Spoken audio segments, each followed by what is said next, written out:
All right.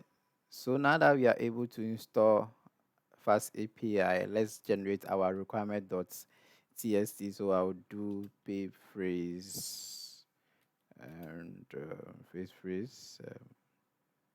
I think this. Then I'll do requirement.txt. Okay.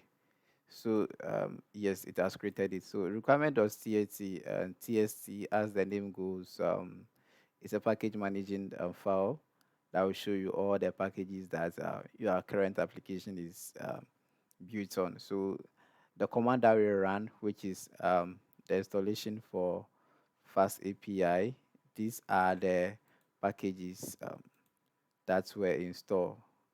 I mean, these are the packages that were installed for us to start with. So it's even installed the Python library environment library package for us. You can see Fast API current version. So currently we are at version 0.85.1. You can see it install email validators, certificate, as you it installs a click and any other thing that we need to build this project. So next is actually start writing the Fast API code.